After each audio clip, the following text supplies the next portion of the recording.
오늘 우리에게 주시는 하나님 말씀은 마가복음 1장 6절부터 11절입니다. 한 절씩 읽겠습니다. 요한은 낙타털 옷을 입고 허리에 가죽띠를 띠고 메뚜기와 석청을 먹더라.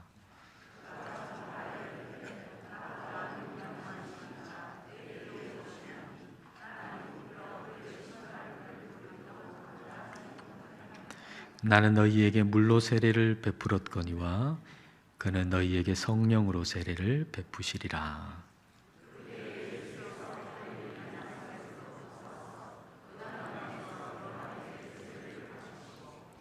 곧 물에서 올라오실새 하늘이 갈라짐과 성령이 비둘기같이 자기에게 내려오심을 보시더니 하늘로부터 소리가 나기를 너는 내 사랑하는 아들이라 내가 너를 기뻐하노라 하시니라. 아멘. 야구 경기를 보면 선수들의 각자의 포지션이 있습니다. 투수는 마운드 위에 서죠. 다른 사람보다 조금 더 높은 그 마운드 위에 투수는 섭니다. 그리고 포수는 보호 장비로 몸을 가리고 또 얼굴을 가리고 앉아 있죠. 다른 선수들은 서 있지만 포수는 앉아 있습니다. 그리고 1루, 2루, 3루 베이스 근처에 있는 선수도 있고요. 그리고 저 멀리 외야에 위치한 선수도 있습니다.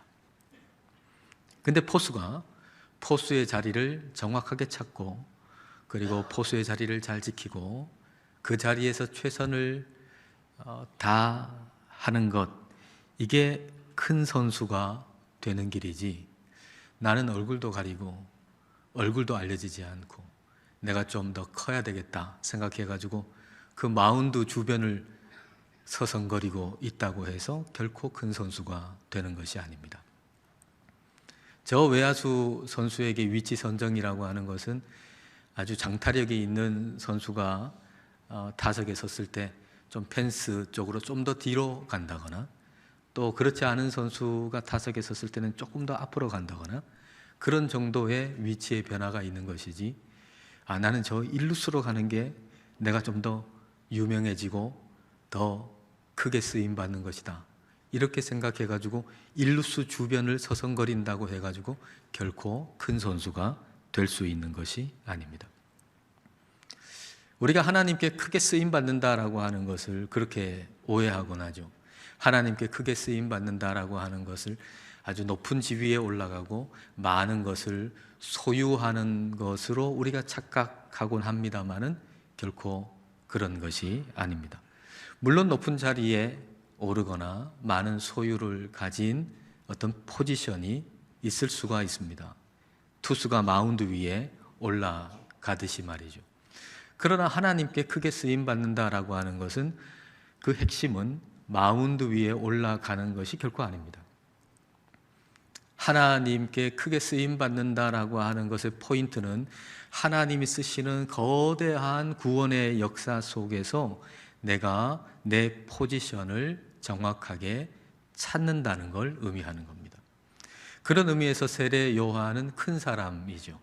세례 요한은 크게 쓰임받은 사람이죠.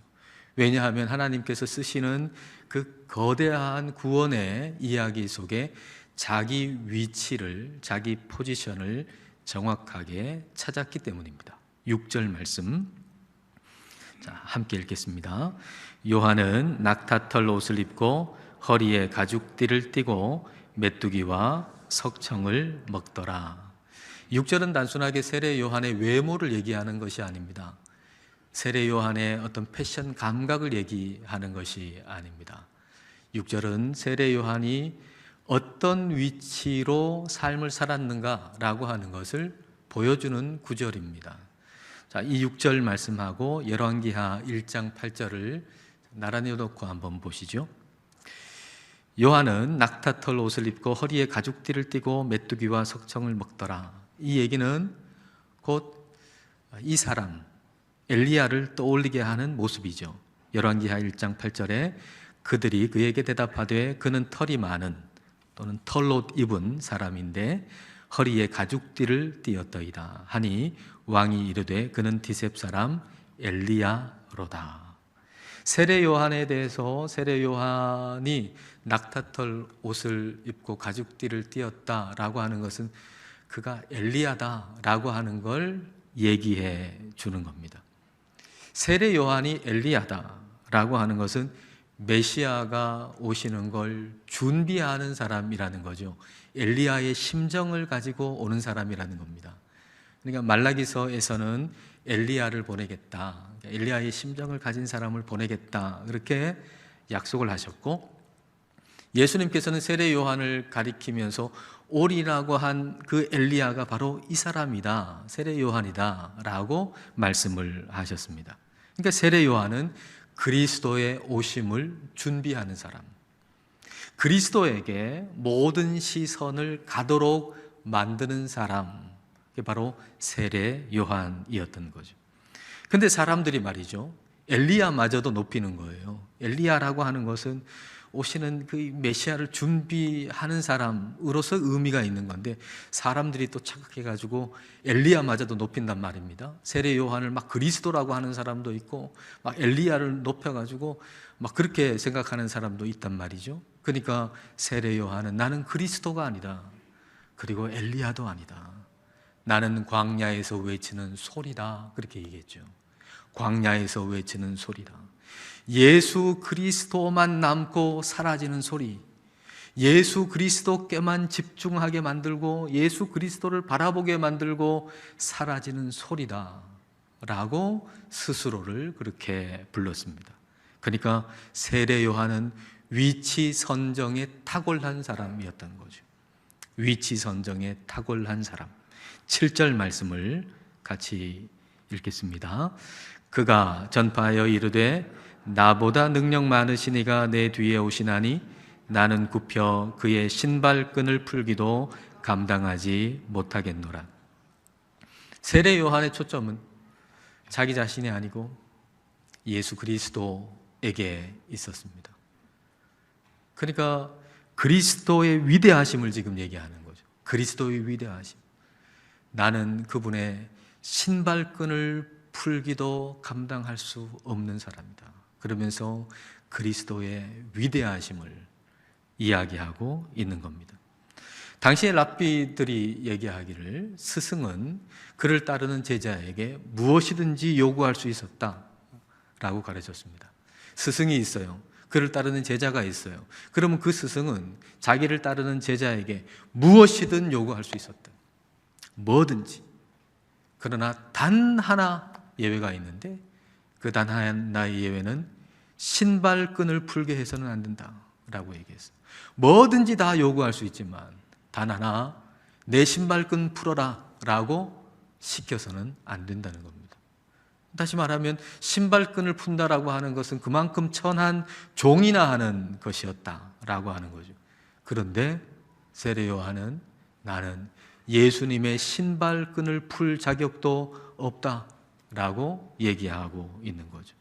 요한복음에 보면 세례 요한은 예수님은 흥하여야 하겠고 나는 쇠하여야 하리라 라고 얘기했습니다. 여러분, 이렇게 하면 작은 사람이 되나요?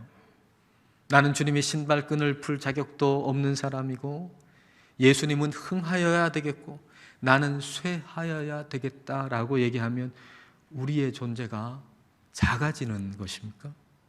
우리의 인생 이야기는 사실 우리 얘기가 아닙니다. 우리의 인생 얘기는 우리의 얘기가 아니에요. 하나님의 얘기예요. 하나님의 크신 구원의 이야기 속에 우리가 한 부분 속해 있는 겁니다.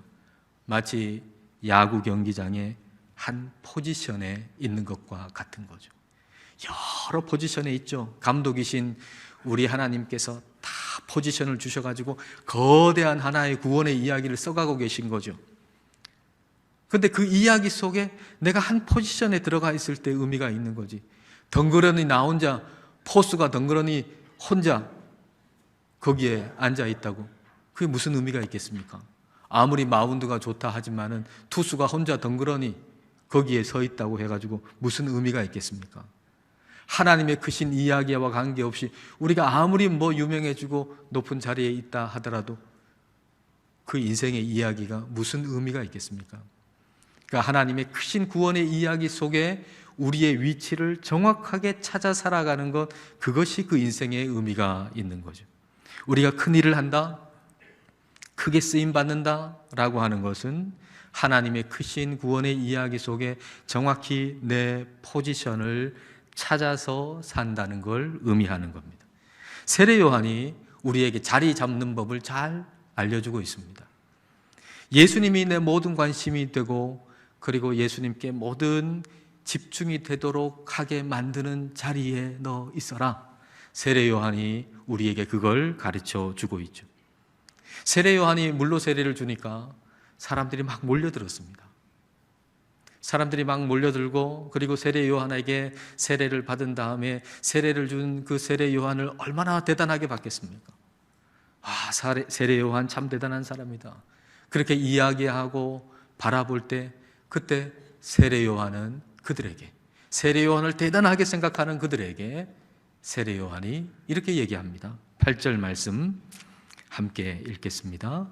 나는 너희에게 물로 세례를 베풀었거니와 그는 너희에게 성령으로 세례를 베푸시리라. 세례 요한이 그에게 쏠리는 그 관심을 그리스도에게로 돌리는 거예요. 사람들이 지금 관심이 세례 요한한테 막 집중된단 말이죠. 그러니까 그 관심을 예수님께 드리는 거예요. 그리고 예수님 얘기를 하는 거예요. 세례 요한은 오직 예수님 얘기뿐인 거예요. 예수님 위대하신 분이라고, 예수님 이야기로 가득한 분. 나는 물로 세례를 주지만 그분은 성령으로 세례를 주시는 분이다. 예수님의 이야기로 가득한 인생, 그게 세례 요한이었던 거죠. 미국의 한 목회자가 복음의 언어라고 하는 제목의 책을 썼는데, 원제는 Gospel Fluency입니다. 그러니까 복음의 유창함이라는 거죠. 복음의 유창함. 이분이 원하는 교회는 뭐냐면 예수님의 이야기로 가득한 교회, 복음으로 유창한 성도, 유창하게 복음이 이야기되는 교회, 이런 교회가 되기를 원하는 거죠. 우리가 어떤 외국어를 배운다고 한번 해보세요.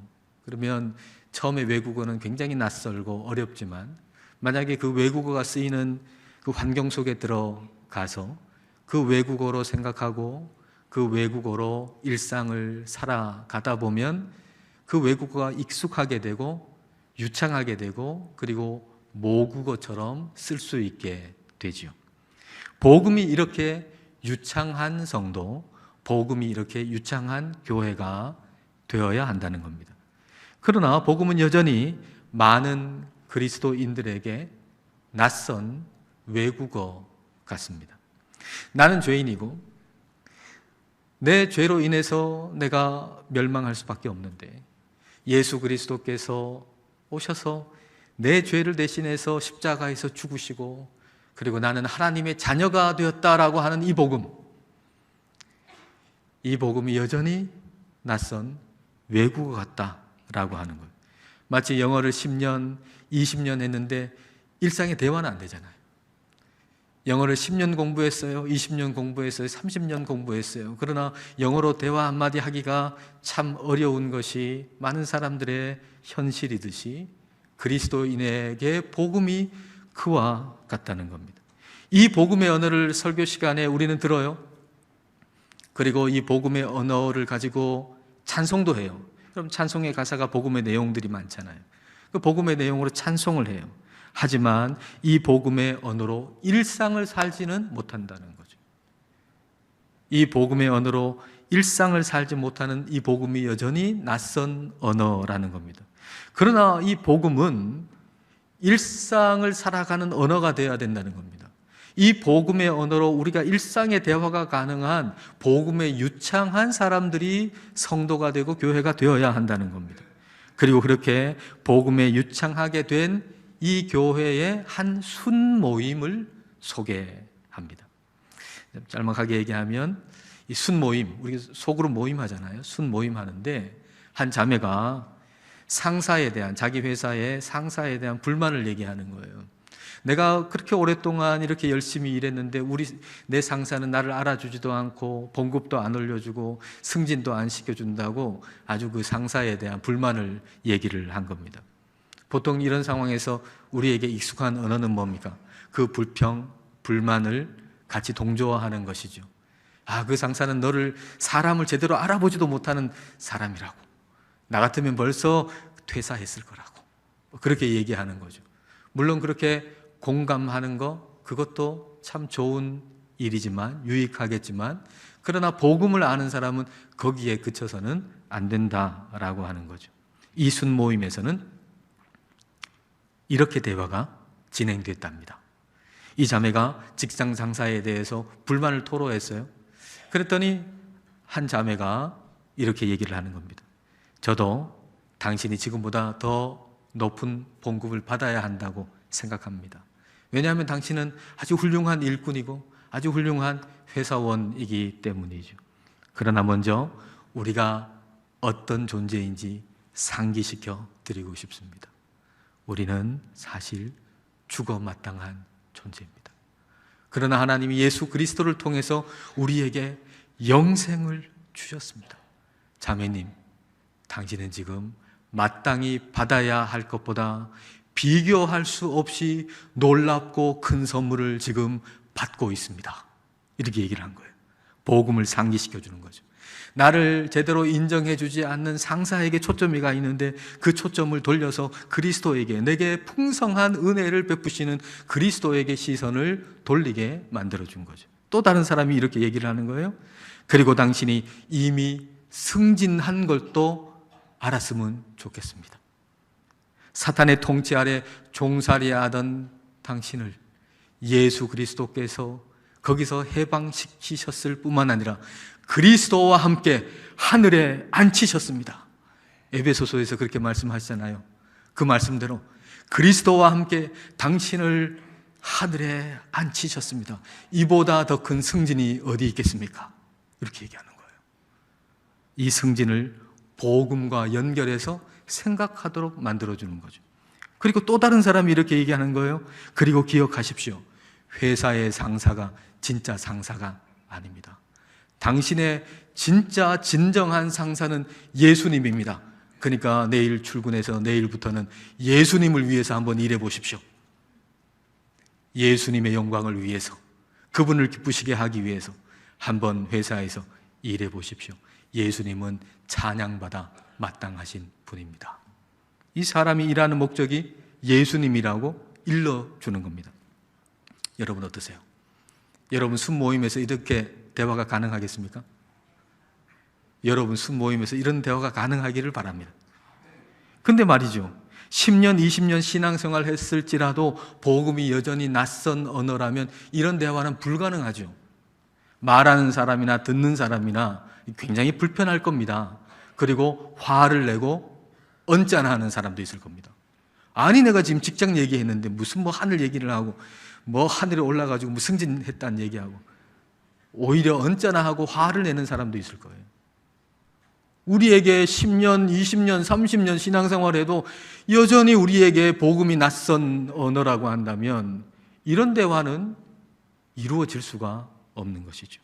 그러나 복음이 유창해진다면, 우리의 일상의 대화 가운데 대화할 수 있는 그만큼 복음이 유창해진다면 이런 대화가 가능해질 겁니다.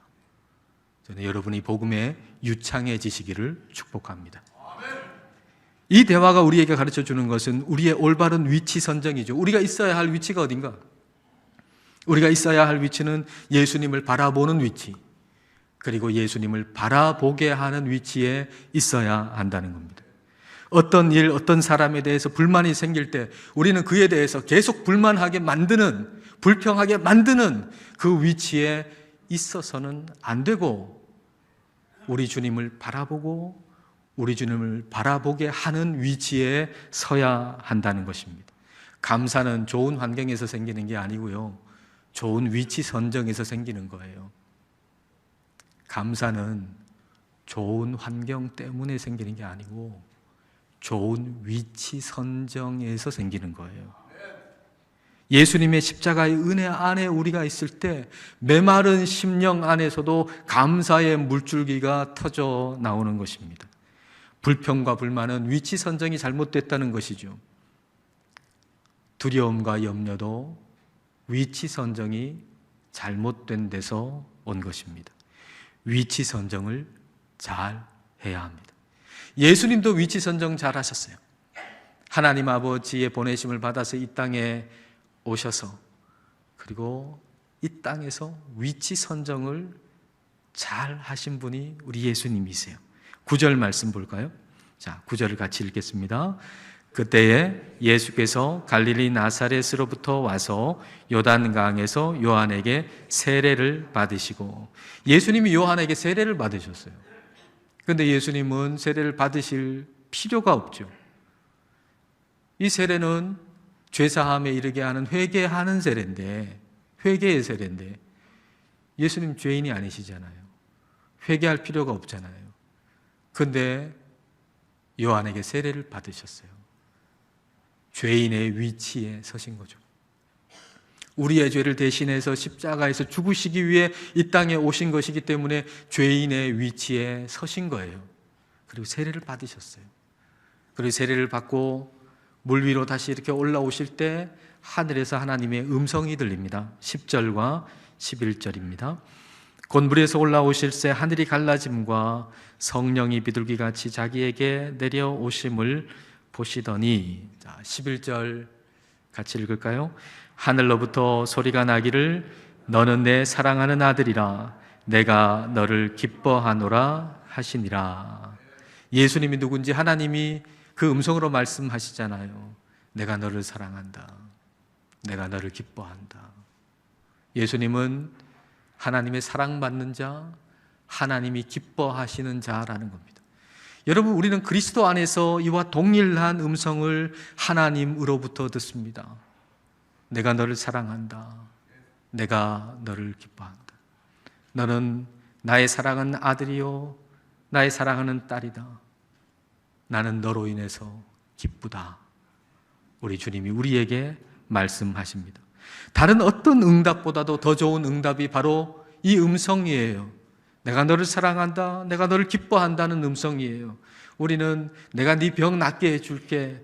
내가 너 성공하게 해줄게. 이걸 뭐 엄청난 응답으로 생각합니다만 이거보다 훨씬 더 큰 응답, 더 좋은 응답은 내가 너를 사랑한다. 내가 너를 기뻐한다 라고 하는 주님의 음성입니다. 이 음성 하나 있으면 우리는 어떤 역경도 이겨낼 수 있습니다. 그러면 이 음성 어떻게 들을 수 있을까요? 어디서 들을 수 있을까요? 우리는 인생이 성공하고 건강할 때 이 음성을 들을 수 있다고 생각합니다. 우리가 생각한 대로 일이 잘 풀리고 성공하고 건강하고 뭐가 잘 될 때, 그때 우리는 생각하기를 하나님이 나를 사랑하시는구나. 하나님이 나를 기뻐하시는구나. 그렇게 생각한단 말이죠. 그러다 보니 뜻밖의 불행을 당할 때 우리는 생각하기를 하나님은 나를 사랑하지 않는구나. 하나님은 나를 기뻐하시지 않는구나 라고 생각하게 되는 겁니다. 여러분, 우리의 인생은요, 뜻밖의 일들이 있어요. 뜻밖의 고난이 있을 수 있고요, 뜻밖의 아픔도 있을 수 있어요. 인정받고 싶으나 인정받지 못하는 순간이 있을 수 있고, 건강하고 싶으나 건강하지 못할 수 있고, 성공하고 싶으나 실패할 때가 있어요. 그럴 때 그런 날들을 다 옷을 벗듯이 벗어버리고 싶은 그런 마음이 들곤 하죠. 제 마음에 들어오는 어느 시인의 시구가 있습니다. 이런 내용입니다. 오늘 하루는 몸에 맞지 않는 옷을 입은 것처럼 성가시다. 빨리 벗어버리고 싶다. 어깨 위로 오늘을 벗어 던지려는데 보석 하나 머리카락에 걸렸다. 빨리 벗어 던지고 싶은 그런 날들이 있죠. 성가시고 불쾌하고 힘들고 짜증나고 외롭고 쓸쓸한 그런 날들이 있죠. 그래서 그 날들을 내가 옷을 벗어 던지듯이 벗으려고 하는 그 순간 그 옷이 머리를 통과했는데 보석 하나가 머리카락에 딱 걸렸다는 겁니다. 그 옷에 미처 못 봤던 보석이 있었다는 거죠. 그 날들의 고통과 아픔의 날들에 내가 미처 보지 못했던 보석이 있었다는 거죠. 저는 그 보석이 바로 예수 그리스도의 십자가라고 믿습니다. 우리 삶의 고통, 고난, 외로움, 실패, 우리는 빨리 벗어 던지고 싶습니다. 그러나 그 안에 보석이 있습니다. 그 고통이 우리로 십자가를 바라보게 만드는 것입니다. 그 고난이 우리로 십자가 아래로 갈 수 있도록 인도해 주는 것입니다. 그리고 그 위치에서 십자가 아래에서 우리는 비로소 주님의 음성을 듣게 되는 거예요. 우리의 마음 깊은 곳에서 우리에게 들려주시는 그 음성, 내가 너를 사랑한다. 내가 너를 기뻐한다. 이 음성을 들을 수 있는 곳은 십자가 아래입니다. 우리가 어떤 처지에 있을지라도 우리가 십자가 아래에서 내가 너를 사랑한다. 내가 너를 기뻐한다. 이 음성 들으면 우리는 소망 가운데 이길 수 있습니다. 여러분, 십자가 아래로 가십시오. 지금 십자가 아래로 가십시오. 그리고 거기서 음성을 들으십시오. 이 음성을, 내가 너를 사랑한다. 내가 너를 기뻐한다. 기도하시겠습니다. 이 시간 우리 기도하실 때 세례 요한의 탁월한 위치 선정을 생각해 보십시다. 예수 그리스도를 바라보고 예수님을 바라보게 하는 위치에 그는 있었습니다. 그리고 예수님은 세례 요한의 세례를 받으셨습니다. 즉 죄인이 아니지만 하나님 아버지의 구원의 이야기를 완성하시고자 죄인의 위치에 서 계셨습니다. 세례 요한도 예수님도 하나님의 크신 구원의 이야기 속에서 자기 포지션을 잘 찾으셨습니다. 우리 역시도 하나님의 이야기 속에서 우리 위치를 잘 찾기를 기도하십시다. 특히 우리가 있어야 할 가장 좋은 위치가 예수님의 십자가 아래라는 사실을 늘 기억하고 주님의 십자가 아래에서 듣게 되는 음성, 내가 너를 사랑한다. 내가 너를 기뻐한다. 이 주님의 음성을 듣기를 함께 기도하시겠습니다.